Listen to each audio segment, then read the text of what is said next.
اللہ تبارک و تعالیٰ کلام پاک میں ارشاد فرماتا ہے یا ایھا الناس قد جاءکم برہان من ربکم.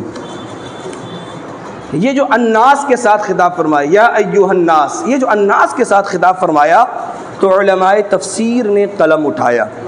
وہ لکھتے ہیں کہ جب کلام کیا جاتا ہے تو یا ایھا الذین آمنوا کہا جاتا ہے یا ایھا الناس کہا جاتا ہے. تو جب یا ایھا الذین آمنوا کہا جائے اس وقت کیا معنی ہوگا، اور جب یا ایھا الناس کہا جائے اس وقت کیا معنی ہوگا.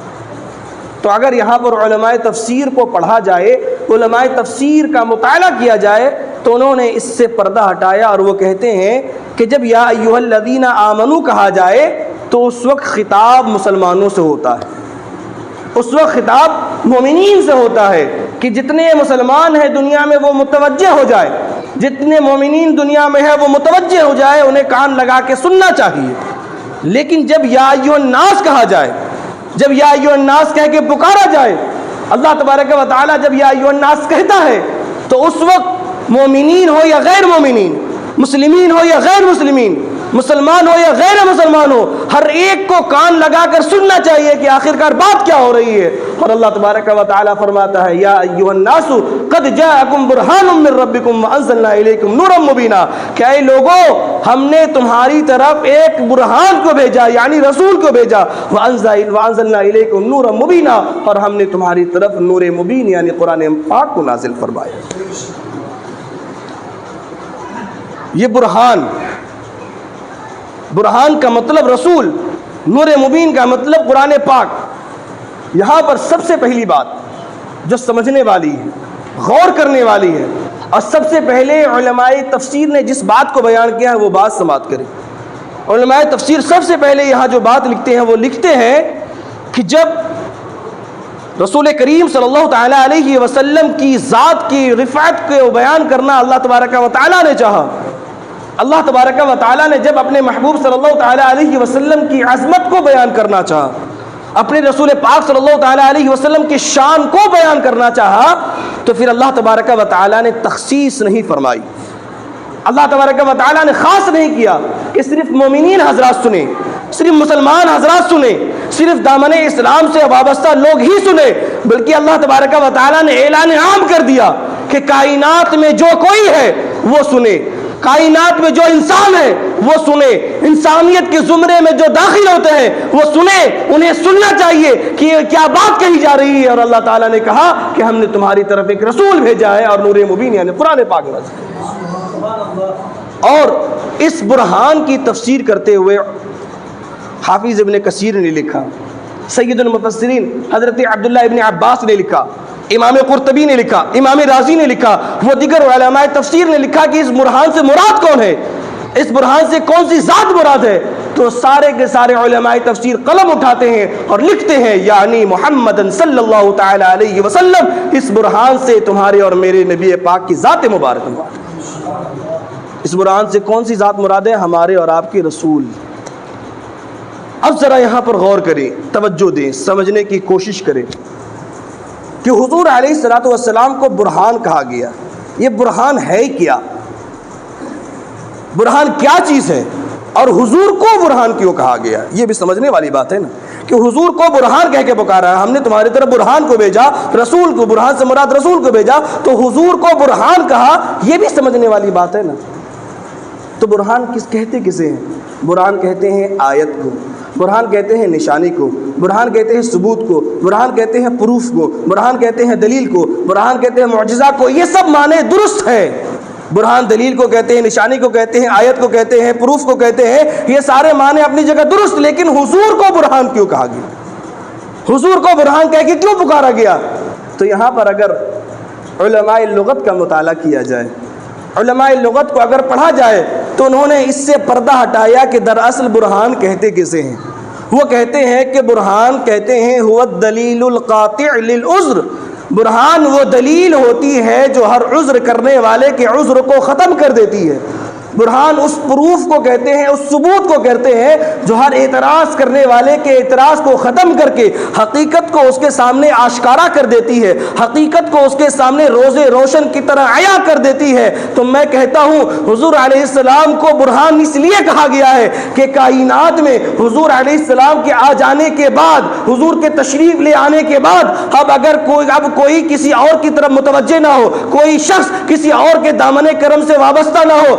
لوگوں کو چاہیے کہ وہ حضور کے دامن کرم سے وابستہ ہو، حضور کی ذات کی طرف متوجہ ہو، اور اگر کوئی شخص حضور کے دامن سے وابستہ نہیں ہوتا ہے، حضور کی ذات پر متوجہ نہیں ہوتا ہے، تو پھر وہ بعد میں یہ نہیں کہہ سکتا کہ میرے پاس دلیل نہیں آئی تھی، میرے پاس ثبوت نہیں آیا تھا۔ اللہ نے فرمایا ہم نے تمہاری طرف برہان بھیجا، دلیل بھیجا۔ حضور کے آنے کے بعد اب کسی کا اعتراض قبول نہیں کیا جائے گا۔ محمد مصطفیٰ کے آنے کے بعد، حضور کے آنے کے بعد اب کسی کا اعتراض قبول نہیں کیا جائے گا۔ کوئی یہ نہیں کہہ سکتا قیامت کے دن کہ میرا یہ اعتراض ہے، میرا یہ بہانہ ہے، میرا یہ بہانہ ہے، میرے پاس دلیل نہیں آئی تھی، میرے پاس پروف نہیں آیا تھا، میں کیسے مانتا اس رسول کو۔ حضور نے برہان بھیجا، رسول بھیجا، لوگوں کا اعتراض ختم ہو گیا۔ حضور کے آنے کے بعد لوگوں کا اعتراض قبول نہیں کیا جائے گا۔ یہ برہان کا ایک معنی تو جو آپ کو بتا دیا، لیکن یہاں ایک اور بات میں آپ لوگوں کی خدمت میں پیش کروں۔ برہان دلیل کو بھی کہتے ہیں۔ کس کو کہتے ہیں؟ بلند آواز سے کہیں، دلیل کو۔ برہان دلیل کو کہتے ہیں۔ اللہ تعالیٰ نے فرمایا نا، یا ایھا الناس قد جاءکم برہان من ربکم، تمہاری طرف سے اللہ تبارک و تعالیٰ نے تمہاری طرف دلیل بھیجی۔ برہان کا سب سے پہلا معنی جو علماء تفسیر نے لکھا ہے وہ کیا لکھا ہے؟ برہان کا معنی دلیل۔ حضور علیہ السلام کو دلیل کہا گیا، تو دلیل ہوگی تو کسی پر دلیل ہوگی نا، دلیل ہے تو کسی چیز پر دلیل ہوگی۔ تو حضور کو دلیل کہا گیا، تو حضور دلیل ہے، سوال پیدا ہوتا ہے کس پر دلیل ہے؟ حضور دلیل ہے، حضور ثبوت ہے، کس پر؟ تو کہا جاتا ہے کہ ہمارے حضور صلی اللہ تعالیٰ علیہ وسلم دلیل ہے رب کی ذات پر۔ کس پر دلیل ہے؟ رب کی ذات پر، رب کے ہونے پر، رب کی صفات پر میرے حضور دلیل ہے۔ کہا وہ کیسے؟ کیسے دلیل ہے رب کی ذات پر؟ تو فرمایا کائنات میں کسی نے خدا کو دیکھا ہے؟ آپ نے خدا کو دیکھا ہے؟ آپ نے کسی نے خدا کو دیکھا ہے؟ جواب آئے گا نہیں۔ تو سوال پیدا ہوتا ہے جب خدا کو نہیں دیکھا تو مانتے کیوں؟ خدا کو جب نہیں دیکھا تو کیوں مانتے ہو کہ خدا ایک ہے، اس کی عبادت کرنی چاہیے، کیوں مانتے ہو؟ یہ سوال پیدا ہوتا ہے۔ تو جواب آئے گا، فرمایا اس لیے مانتے ہیں کہ ہم نے خدا کو تو نہیں دیکھا لیکن محمد مصطفیٰ کو تو دیکھا ہے۔ خدا کو تو نہیں دیکھا لیکن محمد مصطفیٰ کو تو دیکھا ہے۔ اب اس کو مثال کے ساتھ سمجھیے، تب بالکل بات واضح ہوگی، بالکل ذہن میں بیٹھے گی۔ اللہ تبارک و تعالیٰ کو اپنی ذات منوانا تھا، اپنی ذات کو منوانا تھا، اللہ تبارک و تعالیٰ نے محمد مصطفیٰ کو سامنے کر دیا۔ آپ دیکھیں کہ کسی چیز کو پہچاننے کے لیے کوئی علامت ہوتی ہے، تب اس کو پہچانا جاتا ہے، اس علامت کے ذریعے سے کسی چیز کو پہچانا جاتا ہے۔ آپ کو معلوم ہونا چاہیے کہ جب قاعدے میں پڑھایا جاتا ہے الف با تا سا، تو اب الف ہے کیا؟ الف کہتے کسے ہیں؟ الف کو پہچانیں گے کیسے؟ تو یہ جو استاذ ہوتے ہیں نا پڑھانے والے، یہ جو ٹیچر ہوتے ہیں نا، یہ بڑے سیانے ہوا کرتے ہیں، یہ بڑے ذہین ہوا کرتے ہیں۔ تو وہ الف کو سمجھانے کے لیے کہ الف ہے کیا، الف کہتے کسے ہیں، الف کے سامنے انار کا فوٹو بنا دیتے ہیں، الف کے سامنے انار کا فوٹو بنا دیتے ہیں اور کہتے ہیں کہ الف کو اگر پہچاننا ہے تو پہلے انار کو پہچان۔ لگ رہا آپ کو میری بات سمجھ میں نہیں آئی۔ بات کو اور واضح کرتا ہوں کہ منوانا الف کو تھا، پہچانوانا الف کو تھا، سامنے انار کو کر دیا۔ اسی طریقے سے اللہ تبارک و تعالیٰ نے منوانا اپنی ذات کو تھا، سامنے محمد مصطفیٰ کو کر دیا۔ منوانا اپنی ذات کو تھا، سامنے محمد مصطفیٰ کو کر دیا، تاکہ لوگ پہچان سکیں کہ اللہ ہے۔ اور اللہ تبارک و تعالیٰ کو اگر کسی نے اپنی نگاہ سے دیکھا ہے، اپنی آنکھ سے دیکھا ہے، تو وہ ہم سب کے رسول پاک صلی اللہ تعالیٰ علیہ وسلم کی ذات ہے۔ اس لیے ہم مانتے ہیں کہ خدا ہے، تو حضور دلیل ہے کس پر؟ اللہ کی ذات پر۔ اب جب حضور دلیل ہے تو کیسی دلیل ہے؟ کیسی دلیل ہے؟ سوال پیدا ہوتا ہے۔ تو حضور علیہ الصلوۃ والسلام ایک تو اللہ کی ذات پر دلیل ہے، کیسی دلیل ہے؟ اپنی ذات کے اعتبار سے بھی دلیل ہے۔ اب حضور کی ذات پر ذرا توجہ ڈالیں، نظر ڈالیں۔ اللہ تبارک و تعالیٰ نے حضور علیہ الصلوۃ والسلام کو وہ وقار والی شخصیت عطا فرمائی تھی، وہ عزت رفعت مقام و رتبے والی شخصیت عطا فرمائی تھی کہ جب کبھی حضور چلتے، توجہ ہونی چاہیے، جب کبھی حضور چلتے تو چلنے والا کتنا مرضی تیز چل لے حضور علیہ السلام سے آگے نہیں بڑھ سکتا تھا۔ لگ رہا آپ کو میری بات سمجھ میں نہیں آئی، بڑی سادہ سی بات ہے، چلنے والا جتنا مرضی تیز چل لے، وہ دوڑ بھی جائے لیکن حضور علیہ السلام سے آگے نہیں بڑھ سکتا تھا۔ یہ اللہ تبارک و تعالیٰ نے ہمارے حضور کے اندر کمال رکھا۔ اور ذرا ایک بات سنیں، صحابہ کرام کہتے ہیں کہ اللہ تبارک و تعالیٰ نے حضور علیہ السلام کو میانہ قد عطا کیا تھا، درمیانی قد کے، نہ زیادہ لمبے تھے نہ زیادہ چھوٹے تھے، درمیانی قد کے حضور صلی اللہ تعالیٰ علیہ وسلم تھے۔ لیکن صحابہ کرام کہتے ہیں خدا کی قسم، جب ہزاروں کا مجمع ہوتا اور حضور صلی اللہ تعالیٰ علیہ وسلم ہزاروں کے مجمع میں تشریف لاتے، حضور علیہ السلام سے لمبے لمبے لوگ ہوا کرتے تھے، ہائٹ والے لوگ ہوا کرتے۔ صحابہ کرام کہتے ہیں خدا کی قسم، کہتے ہیں خدا کی قسم کھا کر کے کہتے ہیں وہ لوگ کہ حضور سے جتنے مرضی لمبے والے انسان ہو، جب حضور مجمع میں تشریف لاتے تھے سارے چھوٹے نظر آتے تھے، حضور سب سے بڑے نظر آتے تھے، سارے چھوٹے نظر آتے تھے، حضور صلی اللہ تعالیٰ علیہ وسلم سب سے بڑے نظر آیا کرتے تھے۔ یہ حضور کے اندر اللہ تبارک و تعالیٰ نے شان عطا فرمائی تھی۔ اور میرے نبی پاک صلی اللہ تعالیٰ علیہ وسلم اپنی ذات کے اعتبار سے دلیل ہے۔ اگلی بات سنیں، ہم حضور سے محبت کرتے ہیں اور اسی حضور کی پیدائش کا مہینہ آیا ہے، یقیناً باتوں کو سنیں گے تو کلیجے کو ٹھنڈ بھی پڑے گی اور ایمان بھی تازہ ہوگا اور بالکل فخر ہوگا کہ ہم مسلمان ہیں اور اس نبی کے ماننے والے۔ ذرا سنیں، علماء کرام نے، محدثین نے یہ بات لکھی ہے، کیا لکھی ہے کہ کافر جو ہے نا، جو لوگ حضور کو نہیں مانتے تھے، جو لوگ حضور صلی اللہ تعالیٰ علیہ وسلم کا کلمہ نہیں پڑھتے تھے، وہ لوگ بھی جب تنہائی میں بیٹھا کرتے تھے، خلوت میں بیٹھا کرتے تھے، اکیلے جب بیٹھتے تھے تو وہ لوگ یہ باتیں کیا کرتے تھے کہ ہماری جو آسمانی کتابیں ہیں، توریت ہے، انجیل ہے، اس میں جو نبی آخر الزماں کی علامت بیان کی گئی ہے کہ جو آخری نبی آئیں گے تو ان کے اندر یہ علامت ہوگی، یہ علامت ہوگی، جو علامتیں بیان کی گئی ہے وہ علامتیں یہ بیان کی گئی ہے کہ جو نبی آخر الزماں ہوں گے وہ حضرت ابراہیم علیہ السلام کی نسل سے ہوں گے، جو نبی آخر الزماں ہوں گے، آخری نبی ہوں گے، وہ حضرت ابراہیم علیہ السلام کی اولاد میں سے ہوں گے، اور ان کا قدم بالکل ویسا ہوگا جیسے مقام ابراہیم میں لگے ہوئے قدموں کا نشان ہے۔ تو جب کبھی حضور چلتے، حضور صلی اللہ تعالیٰ علیہ وسلم کا قدم کسی پتھر پر پڑتا تو حضور کے قدموں کا نشان بالکل ویسا بنتا جیسے مقام ابراہیم میں لگا ہوئے قدموں کا نشان۔ تو یہ لوگ تنہائی میں بیٹھ کر کے یہ ذکر کرتے اور کہتے مانو یا نہ مانو ہے یہ آخری ہی نبی، ہے یہ اللہ کا سچا نبی، اس بات کو مانو یا نہ مانو لیکن ہے یہ سچا نبی خدا کا۔ مجبوری تھی ان کی تنہائی میں ماننا، وہ تو ضد تھا جو لوگوں کی بھیڑ میں نہیں مانا کرتے تھے۔ تو میرے نبی پاک صلی اللہ تعالیٰ علیہ وسلم آخری نبی۔ اب ذرا غور کریں، حضور علیہ السلام کو اللہ تبارک و تعالیٰ نے وہ وقار والی، وہ عزت والی شخصیت عطا فرمائی تھی اور ایسا جسم اقدس و انور عطا فرمایا تھا کہ حضور کے جسم اقدس سے، حضور کے جسم انور سے ہمیشہ خوشبو نکلا کرتی، ہر وقت حضور صلی اللہ تعالیٰ علیہ وسلم کے جسم اقدس سے خوشبو پھوٹا کرتی تھی، پسینہ ہو تو وہ بھی خوشبوؤں سے مہک رہا ہے۔ حضور صلی اللہ تعالیٰ علیہ وسلم کے پاس سے جو گزر جائے وہ خوشبوؤں سے معطر ہو جایا کرتا تھا۔ بلکہ یہودی لوگ حضور کی بارگاہ میں آیا کرتے، کلیجے کو ٹھنڈ پڑنی چاہیے اور اپنی محبت میں چار چاند لگ جانی چاہیے جب حضور علیہ السلام کے بارگاہ میں یہودی آیا کرتے تھے اور کہا کرتے تھے کہ حضور سے کہ ہمارے گھروں میں ہماری بیٹیوں کی شادی ہے، ہمیں کچھ خوشبو عنایت کر دے، ہمارے گھروں میں ہماری بیٹیوں کی شادی ہے، ہمیں کچھ خوشبو عنایت کر دے۔ حضور علیہ السلام اپنے بازو کو آگے کر دیتے اور کہتے تھے چند قطرات پسینے کے لے کے جاؤ۔ اور آگے والی جو بات میں بیان کروں گا یقیناً وہ بات قابل توجہ ہے۔ میرے حضور علیہ السلام بازو کو آگے کرتے، یہودی حضور علیہ السلام کا پسینہ لے کر کے جاتے۔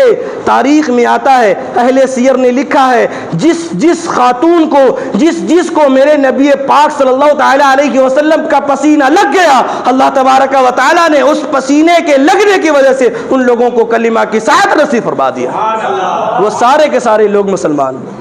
اور ذرا غور کرے اور ذرا سمجھے میرے نبی پاک کی شان۔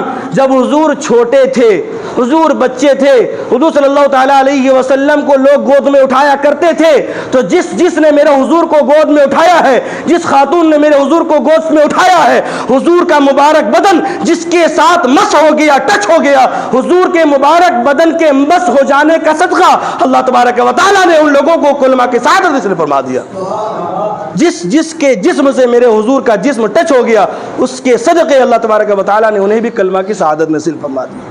وہ شان اللہ تبارک و تعالیٰ نے ہمارے اور آپ کے نبی کو عطا فرمایا، وہ مقام، وہ رتبہ، وہ عزت، وہ شان و شوکت اللہ تبارک و تعالیٰ نے ہمارے نبی کو عطا فرمایا تھا۔ اور سنیں، اللہ تبارک و تعالیٰ نے ہمارے اور آپ کے نبی کو اس دنیا میں مبعوث فرمایا، اور حضور اپنی ذات کے اعتبار سے دلیل ہے۔ ایک بات سنیں، نبی پاک صلی اللہ تعالیٰ علیہ وسلم آپ کا سایہ نہیں تھا۔ اللہ تبارک و تعالیٰ نے وہ عزت اور رفعت اور وقار والی شخصیت عطا فرمائی تھی کہ حضور علیہ السلام کے جسم انور کا سایہ نہیں تھا۔ ہمارا اور آپ کا سایہ ہوتا ہے، آگے ہوتا ہے، پیچھے ہوتا ہے، حضور کا سایہ نہیں تھا۔ کیوں سایہ نہیں تھا؟ اس لیے سایہ نہیں تھا تاکہ کسی کا قدم حضور کے سایہ پر نہ پڑ جائے۔ وجہ یہ بیان کی جاتی ہے، یہ وجہ بالکل درست ہے، ہم اس کو مانتے ہیں، تسلیم کرتے ہیں، لیکن اس کی ایک اور وجہ ہے۔ وہ وجہ میں آپ لوگوں کے سامنے بیان کروں گا، یقیناً تڑپ اٹھیں گے وہ وجہ جو ہے۔ وہ کہتے ہیں وہ وجہ کیا ہے کہ حضور علیہ السلام کا سایہ نہیں تھا۔ سایہ کیوں نہیں تھا؟ تاکہ کسی کا قدم نہ پڑ جائے۔ کیوں؟ اس لیے کہ بسا اوقات سایہ انسان کے آگے ہوا کرتا ہے اور بسا اوقات سایہ انسان کے پیچھے ہوا کرتا ہے۔ تو فرمایا جب سایہ پیچھے ہو تو کسی کا قدم نہ پڑ جائے، اور جب سایہ آگے ہوئے تو میرا حبیب وہ ہے کہ میرے یار کا سایہ بھی میرے یار سے آگے نہ جائے۔ کیوں سایہ نہیں تھا؟ اس لیے سایہ نہیں تھا کہ میرے یار کا سایہ میرے یار سے آگے نہ بڑھے، اس لیے میرے حضور کا سایہ نہیں تھا۔ تبھی تو شاعر لکھتا ہے نا کہ ارباب نظر کو ایسا نہ ملے گا، بندے تو ملیں گے لاکھ پر مولا نہ ملے گا، تاریخ اگر ڈھونڈنے کی ثانی محبت، ثانی محمد، ثانی تو بڑی چیز ہے سایہ نہ ملے گا، ثانی تو بڑی چیز ہے سایہ نہ ملے گا۔ میرے نبی پاک صلی اللہ علیہ وسلم اپنی ذات کے اعتبار سے دلیل ہے۔ ایک اور بات سماعت کریں، میرے نبی پاک صلی اللہ تعالیٰ علیہ وسلم کو اللہ تبارک و تعالیٰ نے وہ مبارک، نفیس، بلکہ انفس جسم اقدس عطا فرمائی تھی جس پر کبھی مکھی نہیں بیٹھتی تھی۔ حضور علیہ السلام کے جسم اقدس پر کبھی مکھی نہیں بیٹھا کرتی تھی۔ اب ذرا ایک بات آپ سے میں پوچھوں کہ حضور کے جسم پر مکھی نہیں بیٹھتی تھی اور لوگوں کے جسم پر مکھی بیٹھتی تھی، حضور کے جسم پر مکھی نہیں بیٹھتی تھی، حضور سب میں بیٹھتے تھے، تو پھر حضور کے جسم پر مکھی کیوں نہیں بیٹھی؟ سب لوگوں کے جسم پر مکھی بیٹھی، لیکن حضور کے جسم پر نہیں بیٹھ رہی ہے، اور حضور سب کے درمیان بیٹھ رہے ہیں، تو پھر مکھی سب کے جسم پر بیٹھ رہی ہے، حضور کے جسم پر کیوں نہیں بیٹھ رہی ہے؟ سوال پیدا ہوتا ہے۔ اگر آپ یہ سوال کسی سے پوچھیں گے تو وہ کہیں گے مکھی تو نہیں بیٹھتی تھی، لیکن کیوں نہیں بیٹھتی تھی یہ مجھے نہیں پتا۔ تو آپ اس سے کہہ سکتے ہیں اگر پتہ ہوتا تو تم سنی نہیں ہوتے، اگر پتہ ہوتا تو تم سنی صحیح العقیدہ نہیں ہوتے۔ میں کہتا ہوں کہ اللہ تبارک و تعالیٰ نے مکھیوں کو وہ شعور عطا کر دیا تھا، مکھیوں کو اللہ تبارک و تعالیٰ نے اس بات سے آگاہ کر دیا تھا کہ یہ میرے نبی پاک کا جسم اقدس ہے، یہ میرے نبی پاک صلی اللہ تعالیٰ علیہ وسلم کا جسم انور ہے، اس میں نہیں بیٹھنا۔ تو میں کہتا ہوں کہ او مولویوں، او بدبختوں، تم نبی کے علم غیب پر اعتراض کرتے ہو، تم نبی کے علم غیب پر سوال کرتے ہو۔ جو رب مکھیوں کو یہ علم دے سکتا ہے کہ یہ میرے نبی کا جسم اقدس ہے، اس میں نہیں بیٹھنا، تو کیا وہ حسین کی نانا کو علم نہیں دے سکتا؟ جو مکھیوں کو یہ علم دے سکتا ہے کہ یہ نبی کا جسم اقدس ہے، اس میں نہیں بیٹھنا، تو کیا وہ حسین کی نانا کو علم غیب نہیں دے سکتا؟ میں کہتا ہوں بدبختوں، اپنی عقل کا علاج کراؤ تب تمہیں معلوم ہوگا سب سے اعلیٰ وہ اعلیٰ ہمارا نبی، سب سے بالا وہ اعلیٰ ہمارا نبی۔ سارے اونچوں میں اونچا سمجھیے جسے، ہے اس اونچے سے اونچا ہمارا نبی۔ سارے اچھوں میں اچھا سمجھیے جسے، ہے اس اچھے سے اچھا ہمارا نبی۔ جس کی 2 بوند ہے کوثر و سلسبی، ہے وہ رحمت کا دریا ہمارا نبی۔ اور کون دیتا ہے؟ دینے کو نو چاہیے، دینے والا ہے سچا ہمارا نبی، دینے والا ہے سچا ہمارا نبی۔ تو نبی پاک صلی اللہ تعالیٰ علیہ وسلم، اللہ تبارک و تعالیٰ نے برہان کہا۔ کیا کہا؟ برہان، دلیل ہے حضور۔ کس پر دلیل ہے؟ رب کی ذات پر، رب کے ہونے پر، رب کی صفات پر، اپنی ذات کے اعتبار سے بھی دلیل ہے۔ یہ باتیں میں آپ لوگوں کو بیان کی، ایک دو بات تاکہ آپ کا لطف بڑھ جائے، حضور سے آپ کا عشق بڑھ جائے، وہ بات بیان کروں پھر اپنی تقریر ختم۔ حضور علیہ الصلوۃ والسلام کو اللہ تبارک و تعالیٰ نے ان کی ذات کے اندر وہ کمال عطا فرمایا تھا، وہ شان عطا فرمائی تھی جو کائنات میں کسی کو عطا نہیں فرمائی۔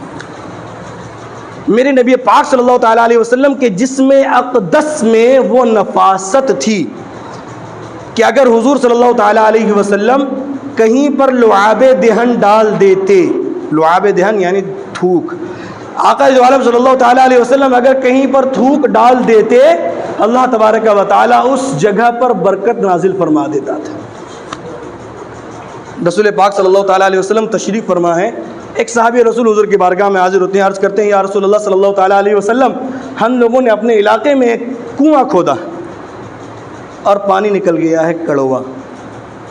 یا رسول اللہ، ہم لوگوں نے بڑی محنت کی، بڑی مشقت کی، سارے علاقے والوں نے مل کر کے مشترکہ کوشش کی، اور کوشش کرنے کے بعد، جد و جہد کرنے کے بعد ایک کنواں کھودا، لیکن یا رسول اللہ پانی نکل گیا ہے کڑوا۔ سارے لوگ پریشان ہیں، پانی نکل گیا ہے کڑوا۔ یا رسول اللہ، میں ان لوگوں سے کہہ آیا ہوں، سمجھیے گا، میں ان لوگوں سے کہہ آیا ہوں کہ میں جس نبی کا کلمہ پڑھتا ہوں، جس نبی کے میں دامن سے وابستہ ہوں، اگر وہ نبی یہاں آ جائے اور آ کر کے کلی کر دے تو یہ کنویں کا کڑوا پانی میٹھا ہو جائے گا۔ یا رسول اللہ صلی اللہ تعالیٰ علیہ وسلم، میں ان لوگوں سے کہہ کر کے آیا ہوں۔ حضور علیہ السلام نے فرمایا ایسی بات ہے، آؤ میرے پاس۔ حضور نے ان کو قریب کیا، قریب آنے کے بعد حضور نے ایک سوال پوچھا، کہا ذرا یہ تو بتاؤ، تم نے کنواں جو کھودا تو اس کنویں کا نام کیا رکھا؟ اس کنویں کا تم لوگوں نے نام کیا رکھا؟ تو انہوں نے کہا یا رسول اللہ صلی اللہ تعالیٰ علیہ وسلم، ہم نے اس کنویں کا نام رکھا ہے بیسان۔ حضور نے فرمایا تم نے نام ہی غلط رکھا، تم نے نام ہی غلط رکھا، تم اس کا نام رکھو نعمان۔ تو وہ صحابہ رسول کہتے ہیں یا رسول اللہ صلی اللہ تعالیٰ علیہ وسلم، آپ سمجھے کہ اس کا نام بدل گیا، اب وہ نعمان ہو گیا۔ میرے حضور نے فرمایا جا کے چیک کرو، پانی بھی میٹھا ہو گیا۔ سبحان اللہ، تم جا کے چیک کرو، پانی بھی میٹھا ہو گیا۔ اب ذرا عقیدہ دیکھے، عقیدہ۔ وہ صحابی رسول یہ سنتے ہیں، کھڑے ہوتے ہیں اور دوڑ پڑتے ہیں۔ حضور سے پوچھا نہیں یا رسول اللہ، آپ گئے نہیں، دعا نہیں کیا، درود نہیں پڑھا، دم نہیں کیا، کچھ نہیں کیا، اور پانی میٹھا کیسے ہو گیا؟ انہوں نے کچھ نہیں پوچھا، وہ اٹھ کھڑے ہوتے ہیں اور دوڑ نکلتے ہیں اپنے علاقے کی طرف۔ ادھر علاقے والے سارے لوگ لکڑی اکٹھا کر کے انتظار کر رہے ہیں کہ اگر پانی میٹھا نہ ہوا تو کنویں کو بند کر دیں گے۔ تو دور سے دیکھتے ہیں کہ وہ صحابی آ رہے ہیں، دور سے دیکھتے ہیں وہ صحابی آ رہے ہیں، لیکن اکیلے آ رہے ہیں۔ یہ لوگ مایوس ہو گئے کہ اب اکیلے آ رہے ہیں تو کیا ہوگا، لیکن جب صحابی کے چہرے پر نظر پڑی، چہرہ کھلکھلا رہا ہے، چہرے پہ مسرت ہے، چہرے پر خوشی ہے، چہرے پر اطمینان ہے، چہرے پر سکون ہے، چہرے پر چین ہے۔ تو ان لوگوں نے پوچھا کہ تم اکیلے آئے ہو، اپنے نبی کو نہیں لے کر کے آئے؟ کہہ کے گئے تھے کہ نبی کو لے کر کے آئیں گے، وہ کلی کریں گے، پانی میٹھا ہو جائے گا، تم اپنے نبی کو لے کر کے نہیں آئے؟ تو انہوں نے کہا پانی جب میٹھا ہو گیا تو اب حضور کو لانے کی ضرورت کیا؟ پانی جب میٹھا ہو گیا حضور کو لانے کی ضرورت کیا ہے؟ انہوں نے کہا کہ یہ کیسے ہو گیا؟ تو صحابی رسول کہتے ہیں کہ میرے نبی نے کنویں کا نام بدل دیا، پانی میٹھا ہو گیا۔ ان لوگوں نے کہا کہ ایسا کیسے ہو سکتا ہے کہ نام بدل دینے سے کنواں کا پانی میٹھا ہو جائے؟ تو صحابی نے کہا کہ اگر میٹھا ہو گیا ہو تو، اگر میٹھا ہو گیا ہو تو کنویں کا پانی؟ تو سب نے کہا اگر میٹھا ہو گیا ہو ان کے آئے بغیر تو ہم سب کے سب حضور کے دامن سے جڑ کر کے کلمہ پڑھ کر کے مسلمان ہو جائیں گے۔ تو پھر صحابہ رسول کہتے ہیں ایسی بات ہے تو ذرا جاؤ اور کنویں کو چیک کرو۔ وہاں پر جتنے لوگ موجود تھے اس کا جو بڑا انسان تھا، سردار وڈا انسان، وہ سامنے آتا ہے، اور سامنے آنے کے بعد اس سے کہتا ہے کہ جاؤ تم چیک کرو کنویں کا پانی میٹھا ہے کہ نہیں۔ وہ جاتا ہے اور بیٹھتا ہے، بیٹھ کر کے چلو میں پانی لیتا ہے اور لے کر کے منہ میں ڈالتا ہے تو پانی ہو گیا تھا میٹھا۔ آواز بند، چپ ہو گیا، خاموش۔ صحابی نے پوچھا بتاؤ کیا بات ہے، کیا حال ہے، کیسا پایا پانی کو؟ تو اسے کہا کہ رکو اس طرف بھی چیک کرنے دو۔ کہا ادھر بھی چیک کر لو۔ وہ دوسری طرف جاتا ہے، دوسری چھور پہ بیٹھ کر کے پھر چولہے میں پانی لیا، پھر پانی پیا تو میٹھا تھا، اب آواز پھر بند۔ پھر صحابی نے پوچھا اب بتاؤ کیا ہوا؟ تو کہتا ہے رکو دوسری طرف بھی چیک کر دیتا۔ چاروں طرف اس نے بیٹھ کر کے پانی کو چکھا، چلو میں لیا، پانی کو پیا، پانی نکلا میٹھا، وہ شخص بیٹھ کر کے اٹھتا بعد میں ہے، پہلے پڑھتا ہے اشہد ان لا الہ الا اللہ واشہد ان محمد عبدہ ورسولہ۔ وہ کہتا ہے کہ تیرے نبی کی شان کیا ہے، وہ آئے نہیں، صرف کنویں کا نام بدل دیا تو کنویں کا پانی میٹھا ہو گیا، اگر وہ آ جاتے تو کیا ہو جاتا، اگر وہ آ جاتے تو کیا ہوتا، صرف نام بدل دیا کنویں کا پانی میٹھا ہو گیا، تو اگر وہ آ جاتا تو کیا کمال ہو جاتا، اگر وہ آ جائے تو کیا کمال ہوتا، وہ بھی بتا دوں کہ اگر حضور آ جاتے تو کیا کمال ہوتا۔ وقت ہو گیا ہے، آخری بات کہ حضور اگر آ جاتے تو کیا کمال ہوتا۔ غزوہ تبوک کا موقع ہے، میرے نبی پاک صلی اللہ تعالیٰ علیہ وسلم سرزمین تبوک پر تشریف لے جاتے ہیں۔ حضور نے صحابہ رسول سے کہا کہ پانی کا ایک کنواں تلاش کرو۔ حضرت معاذ بن جبل رضی اللہ تعالیٰ عنہ جو راوی ہے وہ کہتے کہ ہم نے کنواں ڈھونڈا، ایک کنواں ملا جس میں پانی بہت تھوڑا آ رہا تھا، تھوڑے سے مراد جوتے کے تسمے کے برابر، جوتے کے فیتے کے برابر پانی ٹپک رہا تھا۔ وہ حضور کی بارگاہ میں گئے، عرض کیا یا رسول اللہ صلی اللہ تعالیٰ علیہ وسلم کنواں تو مل گیا ہے لیکن پانی بہت تھوڑا ہے، بہت کم پانی ہے۔ حضور نے کہا کہ جاؤ اور چلو میں 5-10 قطرے لے کر کے آ جاؤ، جتنا اکٹھا ہو جائے اتنا لے کر کے آؤ۔ حضور علیہ السلام کی بات پر وہ جاتے ہیں اور اکٹھا کر کے 5-10 قطرے لے کر کے آتے ہیں حضور کی بارگاہ چلو میں۔ حضور علیہ السلام نے اس پانی سے اپنے مبارک ہاتھ کو دھویا اور دھونے کے بعد اس میں کلی کر دیا، اور کلی کرنے کے بعد کہا کہ اس پانی کو لے جا کر کے کنویں میں ڈال دو، اس پانی کو لے کے جا کر کے کنویں میں ڈال دو۔ اگلی بات جو سنے وہ سن کر کے یقیناً آپ کو خوشی ہوگی۔ صاحب میرے نبی پاک صلی اللہ تعالیٰ علیہ وسلم نے کہا اس پانی کو کنویں میں ڈال دو، لیکن میرے حضور نے فرمایا کہ اگر تم اس پانی کو کنویں میں ڈال دو گے تو تم دیکھو گے کہ یقیناً وہاں پر سبزہ ہی سبزہ ہوگا، وہاں پر ٹھنڈا ہی ٹھنڈا ہوگا، وہاں پر شادابی ہی شادابی ہوگی، وہاں پر ہریالی ہریالی ہوگی۔ اگر تم نے اس پانی کو اس کنویں میں ڈال دیا تو وہاں ہمیشہ سبزہ ہوگا۔ آج بھی سعودی عرب میں وہ جو علاقہ ہے تبوک کا علاقہ، آج بھی وہ ٹھنڈا ہے۔ میرے نبی پاک صلی اللہ تعالیٰ علیہ وسلم نے ایک مرتبہ کلی کیا کر دیا، آج تک لوگ میرے مصطفیٰ کے منہ کی خیرات کھا رہے ہیں۔ ایک مرتبہ میرے نبی پاک صلی اللہ تعالیٰ علیہ وسلم نے کلی کیا کر دیا، آج تک وہ لوگ میرے مصطفیٰ صلی اللہ تعالیٰ علیہ وسلم کے منہ کی خیرات کو کھا رہے ہیں۔ میرے نبی پاک صلی اللہ تعالیٰ علیہ وسلم کی یہ شان، لیکن لوگ نہیں مانتے ہیں۔ وہی شعر اعلیٰ حضرت نے ان لوگوں کے لیے کہا ہے، تیرا کھائیں تیرے غلاموں سے الجھے، تیرا کھائیں تیرے غلاموں سے الجھے، ہے منکر عجب کھانے غرانے والے، ہے منکر عجب کھانے غرانے۔ تو آگے باتیں بہت ہے کہ حضور کیسی دلیل ہے، حضور ذات کے اعتبار سے کیسی دلیل ہے، اس پر بہت لمبی باتیں ہیں۔ وقت ہو گیا ہے، اپنی تقریر کو اسی پر ختم کروں۔ آپ تمامی حضرات اور ہمیں چاہیے کہ ہم سب کو آقائد عالم صلی اللہ تعالیٰ علیہ وسلم سے سچی اور پکی محبت کریں، حضور کی سیرت مبارکہ پر عمل کریں۔ اللہ تبارک و تعالی ہمیں اور آپ کو کہنے سننے سے زیادہ عمل کرنے کی توفیق عطا فرمائے۔